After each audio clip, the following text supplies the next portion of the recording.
Hi friends, જય માતાજી। આજે આપણે બનાવીશું પૌવા બટેટા।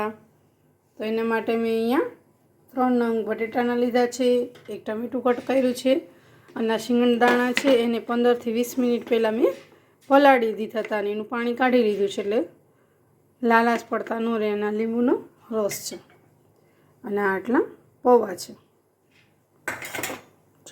ચાલો પહેલાં આપણે તેલ મૂકી દઈએ।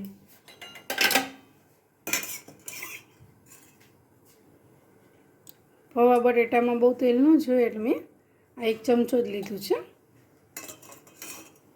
ચાલો આપણું તેલ છે તે આવી ગયું છે, તો સૌ પહેલાં આપણે રાઈ નાખશું, ત્યારબાદ જીરું, ત્યારબાદ હિંગ અને હા લીમડાના પાન, એની સાથે સાથે જ આપણે શીંગદાણા નાખી દઈશું અને આ બટેટા નાખીએ આપણે જે મરચાં અને બટેટા કટ કરેલા છે તે।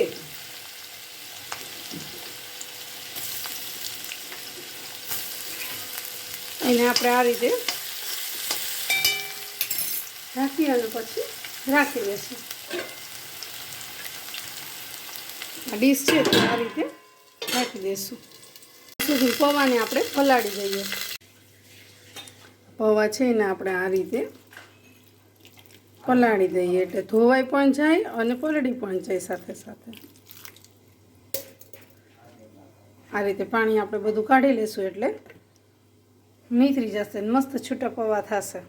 બટેટા મસ્ત સતળાઈ ગયા છે એટલે આપણે એમાં અડધી ચમચી હળદર નાખી, ત્યારબાદ ધાણા જીરું અડધી ચમચી, કટ કરેલું ટમેટું,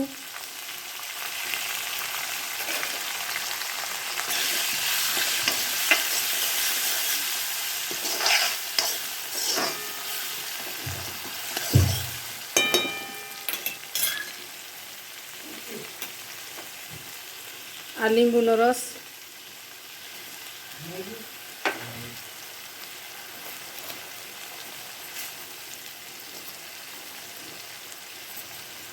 દોઢ ચમચી જેટલી ખાંડ,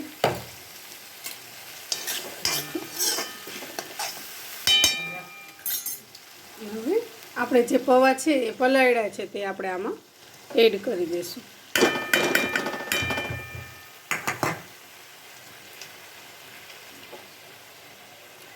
અને આ નમક,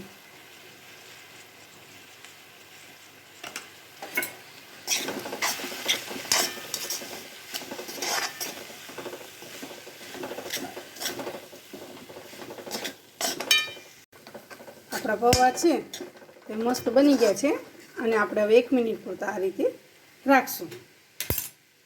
તો આપણા પૌવા છે તે જમવા માટે બનીને રેડી થઈ ગયા છે। પૌવા બટેટા કેવા બન્યા તે આપણે આજે લાઈવ પૂછી લેશું। હાય મૈત્રી, પૌવા બટેટા કેવા બન્યા?